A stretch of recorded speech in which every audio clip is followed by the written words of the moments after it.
घरी घर गरज नाही, ते घरच असू शकत नाही अशा अर्थाची कथा. कथेचं नाव कोंबडी. दिवाण माझी कोंबडी कुठे बघितली का हो? पार्वती आपल्या घरात न बाहेर कोंबडी शोधत निघाली. तिनं जाती लोकांचं कंड बघितलं, शान बघितलं, कोरडी पालखी घातली, पण काही कोंबडीचा पत्ता लागला नाही. वड्यापाशी जाऊन लक्ष्मीला विचारलं. लक्ष्मी नंतर तसं येऊन खाली औसा गुरुनाला विचारलं. ती म्हटली कसली होती ग तुझी कोंबडी? ती म्हटली काय तोडा, काय कुठकुटी तोडती बघा. 3 दिवस झालं लक्ष दिलं नाही, कुणी गप्पी कुणास ठाव खाली नका माझी कोंबडी. मग तशी वार वार वार फिरली आणि आपल्या घरापाशी येऊन उभा राहिली. टाकीचं घर, दगडी उमरा आणि वर माडी. पलीकडच्या घरात रंगू पण बाहेर पडली. तिनं पण वार वार शोधलं, पण काही कोंबडीचा पत्ता लागला नाही. ती पण आली आपल्या उमऱ्यावर उभा राहिली. रामधन टाकीचं घर, दगडी उमरा, वर माडी. रंगीन पारी सख्या बनीन सख्या जावा. अहो दोघींच्या पण कोंबड्या गेल्या, याला मात्र 3 आठवडा लागतं. पण दोघी जणी विचारणार कशा? एकमेकींसंग बोलत नव्हत्या. अहो 2 वर्षापूर्वी त्यांचं लय पटायचं, उडी गळत होती, पण आता नाही. सकाळचीच वेळ होती. पार्वती भांडी घासत घासत म्हशीकडे बघत रंगीला ऐकू जाईल तशी म्हणायची, सुगरान खाऊन खाऊन मागल्यास नव्ह का? मग काय रंगीला ऐकू जायला रंगी म्हणायची, रंगी कोंबडीकडे बघत पारीला ऐकू जाईल तशी म्हणायची, खंडीच्या रानात चरत्याच नव्ह का? अहो बाहेर त्या एकमेकीला घालून पाडूनच बोलायच्या. सगळ्यातच काय होता, कोण शेतात चाललेलं, कोण डेअरीतून दूध घालून मागत येतो. बापूसाहेब नावाचं एक माणूस होतं. ती डेअरीतून दूध घालून मागत येत होतं. कोपऱ्यात किटली अडकलेली, एक हातात तंबाखू असलेला बास, दुसऱ्या मैत्याला बास. मग असा आहे त्याला बघितल्यावर पार्वती म्हणली, बापूसाहेबला विचारलं. मग या रंगीला कळलं, पण त्याला असा सडकावर येऊन दिला आणि ती म्हटली, बापूसाहेब माझी कोंबडी कुठे पाहिली का हो? ती ब्रेक लागल्यावर थांबलं. त्याला वहिनीकडे बघत म्हणाला, वहिनी मी तिथे दूध घालायला गेलतो ग, तिथे तुझी काय कोंबडी माझी फॅट बघायला आली ती.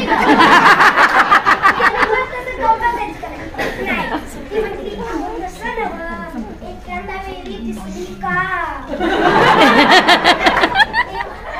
म्हणाला, अगो वहिनी टीव्हीत कोंबड्या काय तरंगा तुझा दिसल्या. आमची कुठलीच त्यांची रंगीला पण काय तिच्या पण कोंबडी आढळल्या. मग बापूसाहेब निघून गेल्या. दोघीजणी एकमेकीकडे लागल्या म्हशीवाणी बघितलं आणि उमऱ्यावर जोडव्या आपटत आत निघून गेल्या. दुसऱ्या घरात म्हातारी बाहेर पडली. त्या दोघांची सासू 60-70 वर्षाची म्हातारी होती. पिकलं पण कधी करून पडेल सांगता येत नव्हतं. तिने सोफा लोटला, अंगण लोटलं आणि त्या पाठीला कळ आला. ए माझ्या रामा म्हटली आणि तुळशीला पाठ लावून टेकून बसली. गाठोड्यात हात गाठला. एवढं मोठं डबडं होतं. कशात? तपकिरीतच असणार. तपकीर घातली, पदरानं तोंड पुसत निवांत म्हातारी बसली. पार्वतीचा संपा घरातून बाहेर आला आणि त्यानं सहज उकडल्यावर बघितलं. तर त्यानं बघितलं तर कोंबडी दार बाटच्या बाहेर कलम करून आली. कोंबडी कॉक कॉक कॉक कॉक करत यायला लागली. कोंबडी पण लय रांगडी. कॉक करायची एक बाहेर जाईल, कॉक करायची दुसरा बाहेर जाईल. चप्पल घालून पोरी कशी कधीच यायला लागली राव. पॉप करायची इकडे एकदा बघायची, पॉप करायची इकडे एकदा. पॉपकट केल्यावर पुरी कशी असतात टॉप कशीच यायला लागली. मग काय बघितलं, मग ती झालंच नव्हतं म्हणाल, हॅलो कावली बाय कोंबडी. मग ती पळतच आली, भाकऱ्या करत होती. भाकरी तव्यात आणि दारात. मग त्यातच कोंबडी.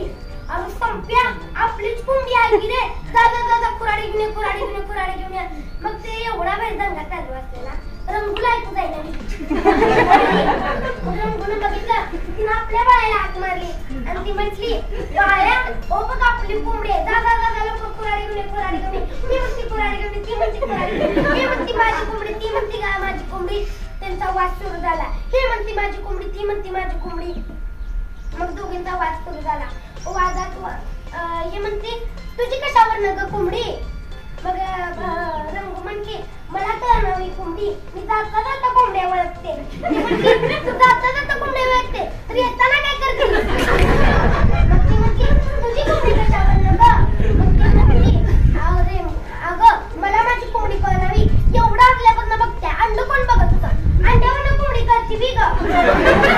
सुरू झाला. बघत बघत गल्लीत गोळाचं सुरती माणसं गोळा झाली. मग पाणी म्हणाली कोंबडी तुझी म्हणते जरा जाणीव ठेवूनीस का. म्हणते कशाची जाणीव ठेवू, माझी कोंबडी म्हणणारच. मग ती म्हटली अगं पंचीने संसार केला म्हणून तुझ्या काय उड्या. मग ती म्हणते मी कोण काय मिलिटरी वरती झालो. मग तो ना धाकटीच्या संसारात म्हणतो. तर ती म्हटली मळ्यातली हिर काढली तर पहिल्या बाळपणाला गेलीस. खरंच होतं. अगं गोंड्याच्या हाताखाली दगड देऊन देऊन हातात धडप गेलं आणि नंतर मोटर मग बसवल्या आणि उंदरीनं पाणी प्याला. आणि मग आता रात्रीच ती घर बांधलं आणि घर बांधायच्या वेळी दुसऱ्या बाळपणाला गेली. खरंच होतं. अगं गोंड्याच्या खाली चुकून देऊन देऊन डोक्याचा केस राहिला नाही आणि नंतर आली की आयत्या पिठावर आंघोळ करायला. मग असा वाद सुरू झाला. मग गर्दीतला गणपणाला म्हणाला गणपणा पार्वती जेवढी हाडकोई पार्वती वाटत्या पण तेवढी नाही, रंगूला आज लोड होणारच. मग ते ऐकलं. मग झालं आणि म्हातारी मनात जुळत होती. ती म्हणते मी संसार केला, ती म्हणते मी संसार केला. खरा संसार म्हातारीनेच केला. अहो म्हातारीचा म्हातारा दैतागत होता. रानात वड सावली द्यावा तसा घराला सावली देत होता. अहो रस्त्यावर चालायला लागला तर रस्ता भरून दिसायचा. अहो म्हातारीनं हाडाचं रक्त करून रक्ताचं काळं पाणी केलं आणि मग संसार फुलवला. अहो काय सांगावं 2 वर्षापूर्वी म्हातारीचा म्हातारा वारला. हो मग तिनं पदराचा गोळा तोंडात घालून भित्तीला टकरा घेतल्या आणि मनाचं दुःख मनाला सांगितलं. आणि म्हाताऱ्याच्या उत्तरकार्य दिवशी दोन्ही लेकांनी दोघांच्या तोड्यापासून सर्व वाटून दिलं आणि घ्या बाबा मला काय करायचंय तुमचं आहे सगळं. आणि ही म्हणती मी संसार केला, ती म्हणती मी संसार केला. म्हातारीनं केला. मग अशी गर्दी जमत होती. तासभर तसाच गेला. गर्दीतनं अनुबाई नावाची बाई पडली. अनुबाई त्या पावरीची होती. आत्ती गल्लीत तशी गावात तशी. अहो मतदानाला उभा राहिली तर दामट आगाव पडती. एवढ्या पावरीची बाई होती. ती आली आणि ती म्हणाली ए रंगीन पारे काय वटा लावलायचा, लाकडाची तोंड असती तर फुटून गेली असती. अहो तुम्ही सांगतायचा पण ही माझी कोंबडी म्हणते नौका. माझी कोंबडी आहे, माझी कोंबडी मी म्हणणारच. मग दोघींचा वाद सुरू झाला. ती म्हटली ऐका पुरीनो पटलं तर बघा माणसाच्यात आणि प्राण्याच्यात लय प्रकार, माणसाच्यात आणि प्राण्याच्यात लय वेग फरक असतो. प्राण्याची जात विश्वासू पण माणसाची अविश्वासू. प्राण्याला माया लावा ती पावसाळ्यात हिवाळ्यात आपल्या दाराची राखण करते पण माणसाला जीव लावा तो माणसाचा जीव घेतोय. मग आणि माणसानं ती जबर मारली तर दुसऱ्याच्या गावाला आपलं गाव म्हणते आणि दुसऱ्याच्या घराला आपलं घर म्हणते आणि लोक काय बघता आश्चर्य स्वतःच्या दुसऱ्याच्या बायकोला आपली बायको म्हणते आणि वैतागाला मार खाते. तसं माणसाचं नसतं, तसं प्राण्याचं नसतं. त्याला तिचं घर गावतं. मला ऐका दिवस माळवल्या कोंबडी आपापल्या घरात येईल. मग पटलं तर बघा. मग त्या दोघींनी पटलं. मग त्या दोघी आत निघून गेल्या. तिनं म्हातारीकडे समाधानानं बघितलं. म्हातारीनं झाडू समाधानानं उचलला आणि आत निघून गेली. पण बघणारी गर्दी कधी जात्या. गर्दीतला गणपणाला म्हणाला गणपणाला आता कुठं रंगात असतं.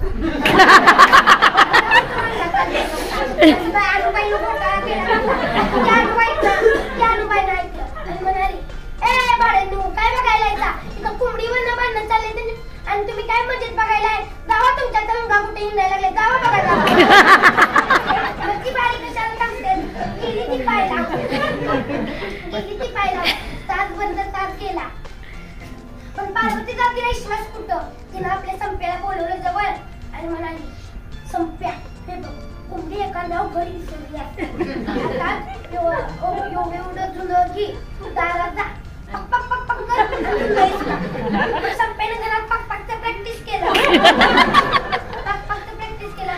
जरा जुनं घेतलं दारात दिसकला पक पक पक पक पक केलं. कोंबडी पळतच आली बघा आणि चुटू चुटू चुटू चुटू जुनं उचलायला लागली. काळीच कोंबडी गोरं गोरं पवल्या काळ्या. मग ती सांग की बायानं बघितलं. बाया म्हटला बाया आईकडे गेला आणि म्हटला आयो संपादक सुंदर टाकतो या.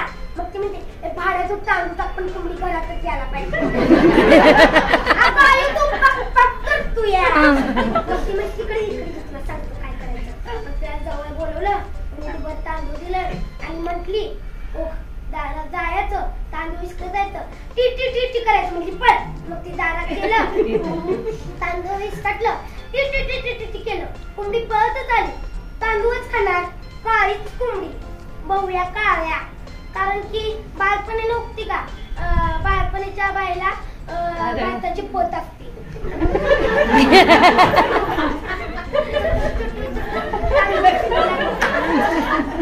खाऊन खाऊन कॉ कॉ कॉ कॉ घसा भरला आणि जाऊन शेंडात बसली.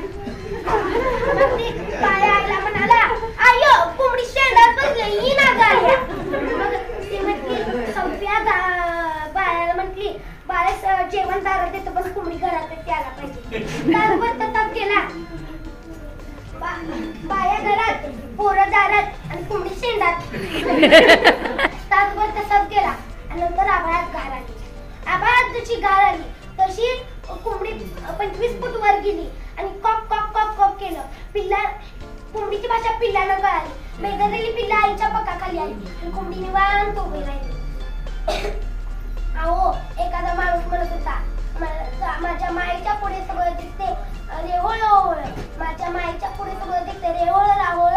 माझ्या माईच्या पकाखाली दिसते मला अजिंठा वेरूळ. असं कोणत्याला वाटत की आपलं पिल्लू गाडीनं न्यावं. तासभर तसाच गेला. गाडी निघून गेली. मग कोंबडी कॉक कॉक कॉक कॉक करत संपेच्या दारात आली. पार्वती 12वी नापास होती. तिनं घरात सगळ्या घरभर नटांचं फोटो लावलेलं. कोंबडी सोप्यात आली. 4-2 पिल्ली पण आत आली. सगळ्या सोफाभर नजर टाकताना तिनं सगळ्या एकीकडं खाण्याचं फुटू आणि एकीकडे चक्की पाण्याचं दोस्त. तर तिनं बघितलं आणि ती म्हणाली काय बाई बनवा की तेवढं काय घरातनं बाहेर गेलोय या घरात सगळा देवारच करून टाकलाय का. मग तिनं जसं मागं बघितलं तसं तिला कोंबड्याच्या वर जसा अशोक सराफचा फोटो दिसला तसं कोंबडीनं कॉक केलं आणि नवं माझं घर म्हणजे दराड पडलं. तासभर तसाच गेला. नंतर कोंबडी कॉक कॉक कॉक करत आली आणि बाहेरच दारात उभा राहिली. रंगी 12वी पास होती. मग तिनं घरभर सगळ्या नट्यांचं फोटो लावलेलं.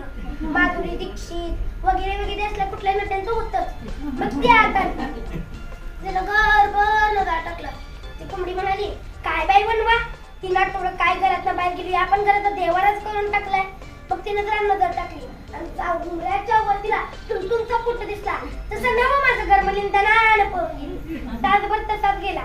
सायंकाळची वेळ होत आली आणि कोंबडी मनातच विचार करू लागली माझं घर मी चालू ते नष्ट.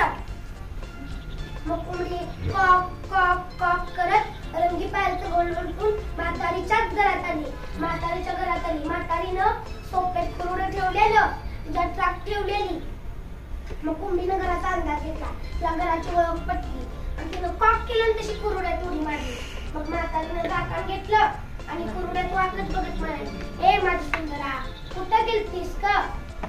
अगं तू गेलतीस म्हणून सनातनी पण सांगायची चोरी झाली. सनातनी पण सांगायची चोरी झाली. गेलतीस ती गेलतीस बाळपणाला गेलतीस वेग गेलीस ती गेलीस भरल्या वाटते आलीस ती का माझी सुंदरा आणि वरनं झाकण टाकलं.